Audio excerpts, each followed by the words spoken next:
Sveiki, mano vardas Laimonas, dar mes tęsime savo kelionę po Vilijampolę ir noriu parodyti vieną stendą esantį Brastos gatvėje, kurio maršrutą pats sudariau ir kur kiekvienas žmogus atvykęs į Vilijampolę gali stabtelti šitoje vietoje, nuskanuoti specialų QR kodą ir pradėti žygį per Vilijampolės rajoną. Šiandieną iš šito stendo aš parodysiu jums keletą objektų ir pamatysite, kad tikrai verta pakeliauti po šį gražų Kauno miesto rajoną.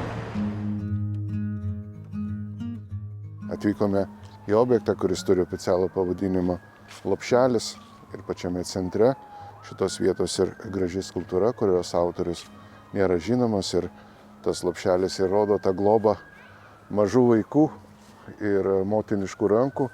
Ne visi vaikai turėjo patekę į šitą įstaigą. 1931 metais pradeda veikti šitam įspūdingam statinyje Seleniko architekto projektuotam vieta, kuri gelbėjo vaikų gyvybės. Tarpukario laikotarpyje pats didžiausias mirtingumas buvo dar 1924 metais, kada ėmėsi šitos veiklos Sofija Smetonienė su Jadvyga Tubelienė, būtent dvi seserys.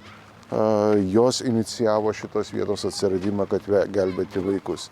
Kitų ruoštų šalia ir prezidentas buvęs Kazys Grinius irgi įsteigė pieno lašo draugiją, kuri gelbėjo mažuosius vaikus. 1937 metais statistika nuo 50% krenta iki 2%. Tokių pastatų dėka daugybė vaikų išgelbėta buvo ir šiuo metu tai taipogi yra reabilitacijos ligoninė, kurios tokios išskirtinės detalės yra senasis lietuviškos gerbas, vytis virš Lopšelio pavadinimo ir viršuje esantis pastatymo metai. Įgalintas pastatas tik tai birželio 22 dieną 31 metų buvo ir jame dirbo patys geriausi specialistai Kaune. Bet dar viena tokia įdomi istorija šitoje vietoje yra susijusi su Petru Baubliu, gydytoju, kuris vadovavo šitai ligoniniai nacių okupacijos metu. Ir žinome, kad visai netoli yra Kauno miesto getas ir iš to geto buvo gelbimi mažieji to geto gyventojai, kurie priimami į šitą pastatą buvo kaip pamestinukai. Visiems vaikams buvo nuskutamos galvos, jie suvienodinami, jeigu seselių pasakojimą kam nors teko girdėti, tai pasakojo apie tai, kad netgi tuos vaikus totoriais ir karaimais vadindavo, kad tik tai vokiečiai, kurie darydavo šitoje vietoje didelius patikrinimus, neprisikabintų ir nepaimtų vaikų. Apie 80 vaikų buvo saugoma karo laikotarpyje šitose patalpose ir iš jų apie 30 vaikų žydų tautybės išgelbėta.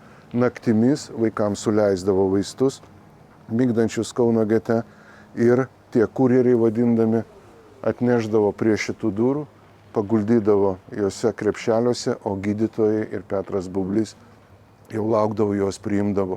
Vėliau šiek tiek ūgtelėjusius, sustiprėjusius vaikus jie perdodavo kaip pasakojo, Suvalkijos ūkininkam. Įdomu tai, kad išgelbėti beveik visi vaikai buvo iš geto patekę į Lopšelio direktoriaus Baublio malonę, tame tarpe netgi su Čiurlionio šeima, Sofija Čiurlionienė, Danutė Čiurlionytė, gelbėjusi žydų vaikus savo namuose, irgi viską perdodavo šitai įstaigai gydomajai. 1973 metais įvyksta garsioji aviakatastrofa, skrydis į Maskvą gydytojų gruodžio mėnesį, gydytojų lėktuvas vadinamas sudūžta prie Maskvos ir nutraukė šito garsaus vaikų pediatro, vieno geriausio vaikų gydytojo gyvybę. Tokia išskirtinė vieta, menanti holokaustą ir menanti Petrą Baublį, vaikų gydytoją.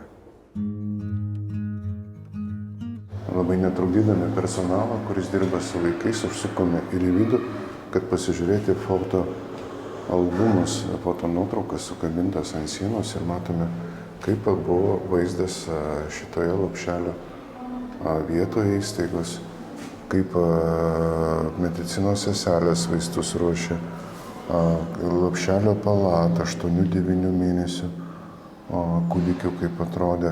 Daugelis iš tų vaikų buvo pamestinukai. Nuotraukos tokia įdomu iš tikrųjų pamatyti istoriją, kaip buvo vaikai gelbėjami, kaip gydomi ir kokia jų užklasinė veikla buvo šitoje teritorijoje. Atvykome į veterinarijos akademiją, viršuje matote pelėdą su gyvatė, apipynusią ją aplinkui. Lietuvos veterinarijos akademija 1933 metais pradėtas kurti kompleksas. Įspūdinga vieta su įspūdingais statiniais ir šiandieną įeisime per šituos senuosius vartus, kad parodyti jums ir papasakoti Vyčio žirgo istoriją. Einame į vidų. Ir matome patį žirgą, jo istorija irgi labai įdomi, susijusi su kita miesto dalimi, tai yra Žaliakalnių, Radvilėnų plento pagrindinio toje vietoje, kur buvo Kauno husaro dalinys Radvilos vardo. Vienam iš tarnautojų kariuomenės kilo idėja sukurti žirgui paminklą. Rutkauskas jo pavardė buvo. Ir tas Rutkauskas žmogus buvo baigęs mokslus ir pas Zikarą, garsų skulptorių, kurį vis minime savo laidose. Ir buvo paimtas prototipas žirgo, kurio vardas buvo Greitas. Ir to Greito prototipas žirgas kiek didesnis už natūralų žirgą, sakoma beveik 3 kartus, buvo pastatytas Radvilėnų plente prie pat įėjimo į karinį husarų pastatą, kuris statytas 30 metais. Ir kaip istorija toliau vystosi, aišku, sovietiniai laikai. Ir tas žirgas sovietų laikais buvo nukeltas nuo pjedestalo, išmestas į šiukšlyną prie sovietinio dalinio. Ir apie 60-osius metus būtent veterinarijos akademijos vienas iš darbuotojų randa už karinės teritorijos išmestą tą žirgą ir nusprendžia perkelti jį į veterinarijos akademiją.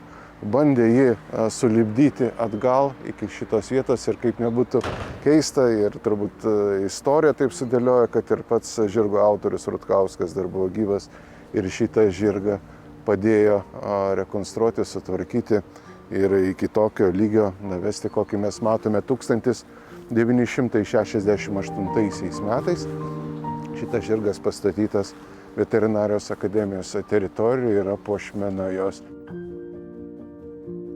Mes esame tipinėje Vilijampolės gatvelė, Kriščiukaičio gatvė, vieta, kur kažkada buvo ir centrinė Kauno geto gatvė, daugybę skausmą sukėlusi žmonėms. Aišku, tas getas sudegęs, nieko nelikė, naujų pastatų pastatyta ir pačios Kauno geto centrinės gatvės buvusios pabaigoje mes turime ir 5-aukštį tarybinį ir matome Lidijos Meškaitytės piešinį, kuris vadinasi Vakarėjant, jo originalas saugomas Mikalojaus Konstantino Čiurlionio muziejuje. Ir įdomus dalykas yra tai, kad šitą piešinį išpiešė ne žmonės, o robotas.